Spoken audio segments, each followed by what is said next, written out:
प्रेम से प्रगट होई मैं जाना। प्रेम से प्रकट होता है। प्रहलाद जी ने कहा सब जगह कन्हैया है, सब जगह माधव है। हिरण्याकश्यप बोला क्या इस पूरे सभागार में भी, पूरे सभा महल में कन्हैया है? प्रहलाद जी ने कहा हाँ बिल्कुल है। बोले कोई ऐसी जगह जहां है? प्रहलाद जी बोले कोई एक ऐसी जगह आप बता दो जहां नहीं है। हिरण्याकश्यप ने कहा क्या इस सामने वाले खंबे में भी तेरा कन्हैया है? बोले हाँ बिल्कुल। एक भी स्थान, एक भी इंच, एक सुई की नोक के बराबर जगह ऐसी नहीं है जहां मेरी कन्हैया ना हो। महाराज हाथ में जो तलवार लिया था, हिरण्याकश्यप बोला अगर इस खंबे में तेरा कन्हैया है तो तुझे बाद में मारूंगा, पहले कन्हैया से ही निपट लेता हूं। जैसे ही महाराज खड़क का तलवार का प्रहार आज खंबे पर किया, घड़ घड़ घड़ घड़ायते खंभ गिरति गिरहा। तुरंत खंभ एकदम से बहुत भयानक शब्द के साथ खंभ फट गया और खंभ में से सिंह के समान गर्जना करते हुए एक विशेष आकृति का दिव्य स्वरूप प्रकट हो गया। बोली नरसिंह भगवान की। नरसिंह भगवान बार बार सिंह के समान गर्जना करते हुए चारों तरफ दौड़ रहे हैं। चारों तरफ दौड़ने के बाद पकड़ लिया हिरण्याकश्यप को। गोधूली बेला का समय है, अर्थात सांझ का समय, जिस समय सूर्योदय होने वाला हो, सूर्यास्त होने वाला हो और चंद्रोदय हुआ ना हो, ऐसा समय जिसमें दोनों समय मिल रहे हो, सांझ और रात्रि दोनों मिल रहे हो। ऐसे समय पर हिरण्याकश्यप को आज नरसिंह भगवान ने उठाकर अपने जंघाओं पर रखा। हिरण्याकश्यप से कहा हिरण्याकश्यप याद करो अपने वरदान। नीचे न मरूं, ऊपर न मरूं, दिन में न मरूं, निश में न मरूं।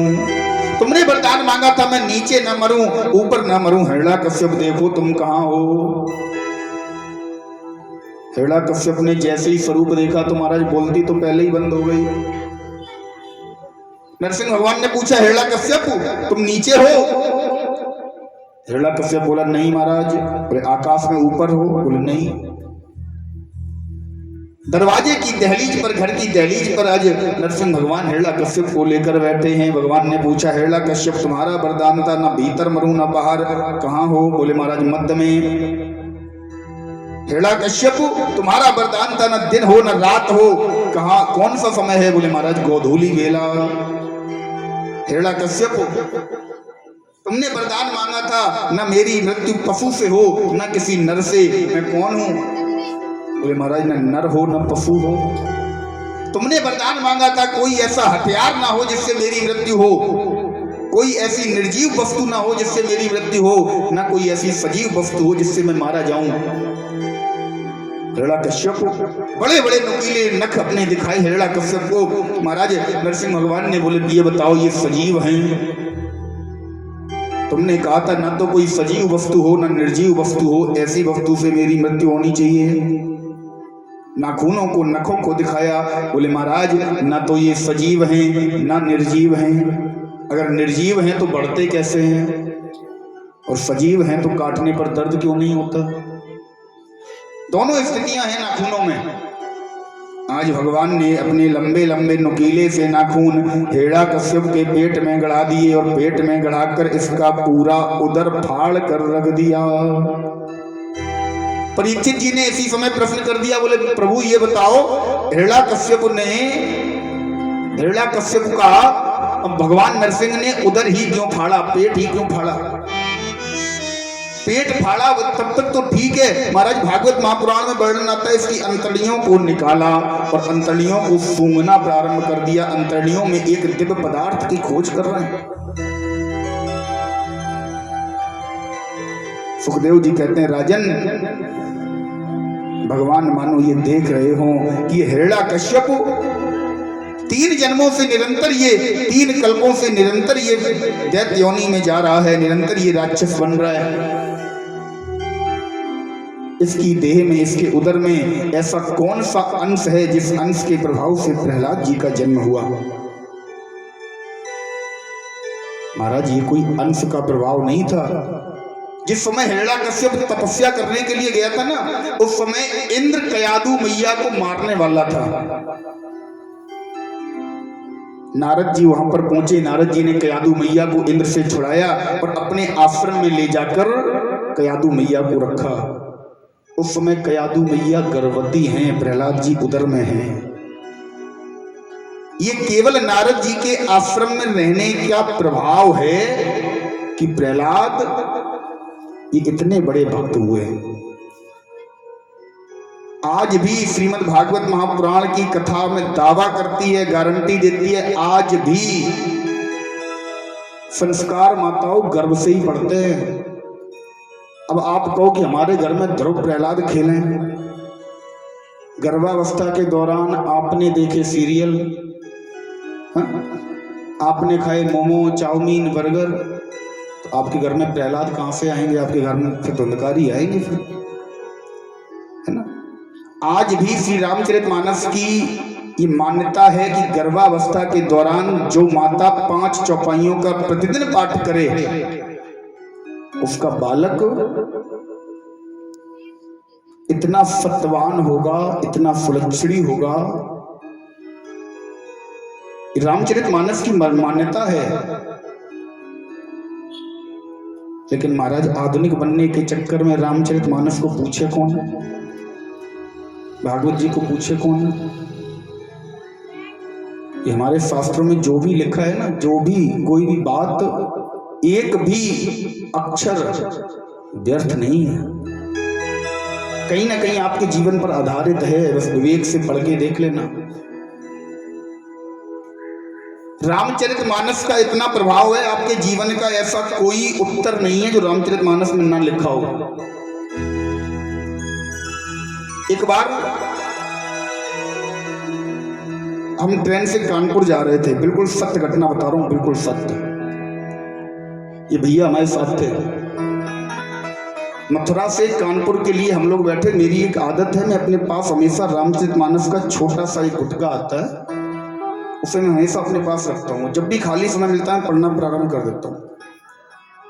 एक नवयुगल दंपत्ति, इनका शायद अभी 2-4-6 महीने पहले विवाह हुआ होगा, मेरे पास आकर बैठे, बोले महाराज हम 2 घंटे से आपको देख रहे हैं, आप यही पुस्तक पढ़े जा रहे हो, क्या रखा है रामचरितमानस में? हमने उनसे कुछ नहीं कहा। बोले आज के ज़माने में जब सोशल मीडिया का ज़माना है, फेसबुक, ट्विटर, इंस्टाग्राम, तमाम ऐप चल रहे हैं, कॉमिक्स, तमाम दुनिया के कितनी किताबें चल रही हैं, तब आप रामचरितमानस पढ़ रहे हो। मैंने उनसे कुछ नहीं कहा। 2.5 घंटे ट्रेन लेट थी। ट्रेन जैसे ही स्टेशन पे आई हम लोग बैठ गए। संयोग से उन भाई साहब की सीट अपनी बोगी में थी, बिल्कुल सामने। ट्रेन मथुरा से छूटी, आगरा नहीं पहुंच पाई। मथुरा और आगरा केवल 60 किलोमीटर का अंतर है। आगरा ट्रेन पहुंच नहीं पाई, हमें लगता है मुश्किल से 5 किलोमीटर निकल पाई होगी। ये भाई साहब चिल्लाने लगे, बोले भैया भैया रुको रुको, चैन खींचो। मैंने कहा क्यों, क्या हुआ? बोले हमारी पत्नी जो साथ में थी वो तो स्टेशन पे ही रह गई। हमने कहा चैन बाद में खींचना, अब तुम मेरी बात सुनो। तुम कह रहे थे ना रामचरितमानस में क्या रखा है। अगर तुमने रामचरितमानस पढ़ी होती तो जो गलती तुम करके आए हो ना, ये गलती तुम करते नहीं। बोले महाराज ये बात भी लिखी है, कहीं जाओ तो क्या करना चाहिए? बोले हमने कहा हाँ ये बात भी लिखी है। पहुंचिए रामचरितमानस के महाराज अयोध्या कांड में। जिस समय राम जी सरकार खड़े हैं केवट भैया के घाट पर, साथ में कौन है? जानकी मैया। नाव में सवार होना है, नाव में बैठना है। राम जी कैसे बैठे? बड़ा सुंदर भाव। राम सखा तब नाव मंगाई, राम सखा।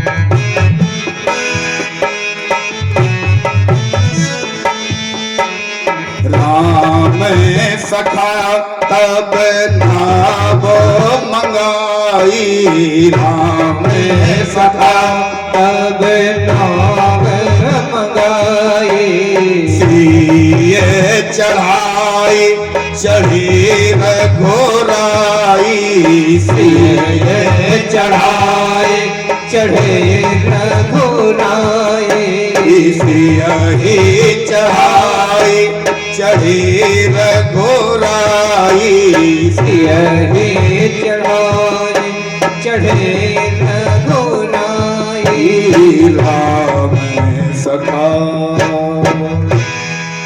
हमने कहा भैया अगर तुमने रामचरितमानस पढ़ी होती तो ये गलती जो तुम करके आए हो ना ये नहीं करते। रामचरितमानस में साफ साफ लिखा है जब भी कहीं घर से बाहर जाओ, राम जी जब घर से बाहर गए, नाव में बैठना था, किसी गाड़ी में बैठना था, तो क्या किया राम जी ने? बोले सियहि चढ़ाए चढ़े रघुराई, पहले अपनी पत्नी को बिठाया उसके बाद खुद बैठे। तुमने अगर रामचरितमानस पढ़ी होती तो तुम पहले अपनी श्रीमती जी को बिठाते तब तुम खुद बैठते, तो आज तुम्हारी श्रीमती जी वहीं मथुरा न रह जाती स्टेशन पे। तो हमसे कह रहे हो कि इसमें रामचरितमानस में रखा क्या है? पढ़िए कभी सुंदरकांड विवेक से। सुंदरकांड में साफ लिखा हुआ है महाराज, जिस समय हनुमान जी महाराज लंका में खड़े हुए हैं, बहुत सुंदर विचार एक दे रहा हूं। जिस समय हनुमान जी महाराज लंका में खड़े हैं, लंका में क्या हुआ? हनुमान जी महाराज की पूंछ में आग लगाई गई, और जैसे हनुमान जी महाराज ने पूंछ में आग को जलते हुए देखा, पावक जरत देखे हनुमंता, भयो परम लघु रूप तुरंता। इसका अर्थ पावक जरत देख हनुमंता, बोले महाराज जैसे हनुमान जी महाराज ने देखा कि हमारे चारों तरफ आग जल रही है, आग, इसका अर्थ उस आग से नहीं है। इसका अर्थ है जब भी कहीं ऐसी स्थिति में फंस जाओ कि तुम्हें लगे तुम्हारे चारों तरफ ईर्ष्या की आग जल रही है, तुम्हारे चारों तरफ तुम्हारा विरोध करने वाले खड़े हैं, चारों तरफ तुमसे जलने वाले खड़े हैं, वहां पर अकड़ कर मत खड़े रहो। हनुमान जी महाराज ने क्या किया माता जी? भयो परम लघु रूप तुरंता। हनुमान जी महाराज जैसा अतुलित बलधामम हेम शैला वदेहम तनुजवन कृषानम ज्ञानी नामक ग्रगण्यम, ज्ञानियों में सबसे बड़ा व्यक्ति नंबर 1 पे गिने जाने वाला, बल के मामले में, शक्ति के मामले में महाराज इंद्र ऐरावत तक जिसके सामने टिक न पाए, बाली जैसा योद्धा जिसके सामने नहीं टिक पाया, ऐसा व्यक्ति ईर्ष्या की आग को जलता हुआ देखकर वो भी छोटा बन गया। इन कथाओं से, इन ग्रंथों से हमें क्या मिलता है? तो हमारा जीवन जीने का सलीका मिलता है। जीवन में कहीं भी किसी समस्या में फंस जाए तो हमें करना क्या है। तो हनुमान जी महाराज जैसा व्यक्ति बिल्कुल छोटा बन गया, तो हम आपके इस खेत की मूली हैं, शिक्षा लेनी चाहिए इन कथाओं से।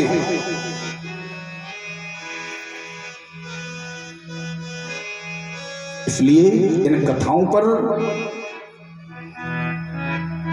नवदा भक्ति में भी राम जी सरकार कहते हैं, प्रथम भगति संतन कर संगा, दूसर रति मम कथा प्रसंगा।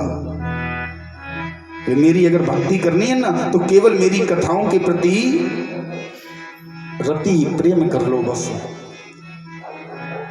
तुमसे किसी भी प्रकार की भक्ति नहीं होती, मत करो। प्रथम भगति संतन कर संगा, बोले संतों का संग कर लो। संतों का संग करने का तात्पर्य ये नहीं है कि संतों के साथ गेरुआ वस्त्र पहनकर हमारे साथ वृंदावन चलो, वहीं चलो, रोज परिक्रमा लगाओ चल के, नहीं। प्रथम भगति संतन कर संगा, संतों जैसा आचरण कर लो, संतों जैसा भेष बनाने की जरूरत नहीं है। बोले तन से भले ही संत ना बनो, लेकिन मन से बन जाओ, मन से विरक्त हो जाओ। तुम तन से भले ही रोज गेरुआ वस्त्र पहनकर रोज मंदिर में 4 घंटे घंटा हिलाओ, 4 घंटे आरती घुमाओ, उससे कोई फायदा नहीं है अगर मन में तुम्हारे कपट है। मन को साफ कर लिया, मन से विरक्त हो गए, मन से साधु बन गए, मन से संत बन गए, परमात्मा तुम्हारी सुन लेगा। इस समाज में 2 प्रकार के फोटोग्राफर होते हैं साहब। एक फोटोग्राफर जो हमारे तन की फोटो लेते हैं, हम कितने भी दुखी क्यों ना हो सामने से फोटो खींचेंगे, बोले नहीं भाई कितने भी दुखी हो फिर भी वो आपसे बोलेंगे मुस्कुराइए। और एक डॉक्टर फोटोग्राफी करता है, उसे तुम्हारे शरीर से ऊपर से कोई मतलब नहीं है। पेट में कोई बीमारी है अल्ट्रासाउंड करेगा, हड्डियों में कोई दिक्कत है एक्सरे करेगा, उसे अंदर से मतलब है। उसी प्रकार मेरा कन्हैया है, इसे तुम्हारे ऊपर के तन से कोई मतलब नहीं है, इसे तुम्हारे चेहरे से, तुम्हारी सुंदरता से, तुम्हारी चमक धमक से कोई मतलब नहीं है। ये तुम्हारे अंदर का हृदय देखता है। लिखा भी है बड़ा सुंदर गोस्वामी बाबा ने, निर्मल मन जन सो मोह पावा, निर्मल मन जन सोए मोह पावा, निर्मल मन जन सो मोह पावा, निर्मल मन जन, निर्मल मन जन सो मोह पावा, मोहे कपट छल छिद्र न भावा, मोहे कपट छल छिद्र न भावा, मोहे कपट छल छिद्र न भावा। और इस कन्हैया को प्रसन्न करना है ना, इस परमात्मा को पाना है। अंत में गोस्वामी बाबा ने लिखा, नवदा भक्ति में नवम प्रकार की भक्ति जो है ना, वो पता क्या है? नवम सरल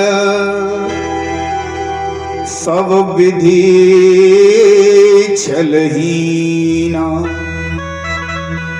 नौवीं प्रकार की जो भक्ति है वो महाराज केवल इतनी सी है कि सरल बन जाओ, सरल, केवल इतने सरल बन जाओ, सब विधि छलहीना, किसी भी प्रकार का मन में छल ना हो, किसी भी प्रकार का मन में कपट ना हो, ये सबसे बड़ी भक्ति है।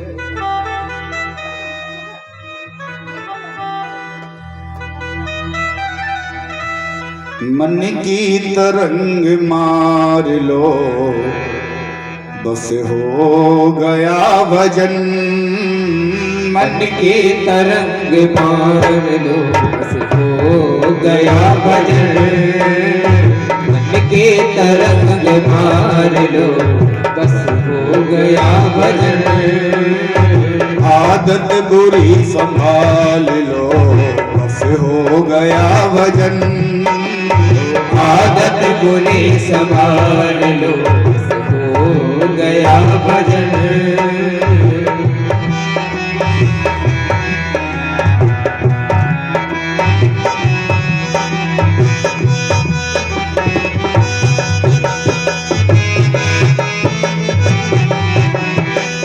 की तरंग मार लो बस हो गया भजन, मन की तरंग मार लो बस हो गया भजन, मन की तरंग मार लो बस हो गया भजन, मन की तरंग मार लो बस हो गया भजन, आदत बुरी संभाल लो बस हो गया भजन, आदत बुरी संभाल लो बस हो गया भजन, आदत बुरी संभाल लो बस हो गया भजन, मन की तरंग मार लो बस हो गया भजन। सबसे बड़ी भक्ति है परमात्मा को अगर पाना है तो केवल अपने मन में जो विकार भरे हुए हैं उन विकारों को दूर कर दो, केवल सरल बन जाओ, बिल्कुल सरल। और केवल सरलता ही प्रभु को पाने का सबसे बड़ा साधन है। इसके सामने आकर अगर तुमने दिमाग लगाया तो ये सबसे बड़ा दिमागी है।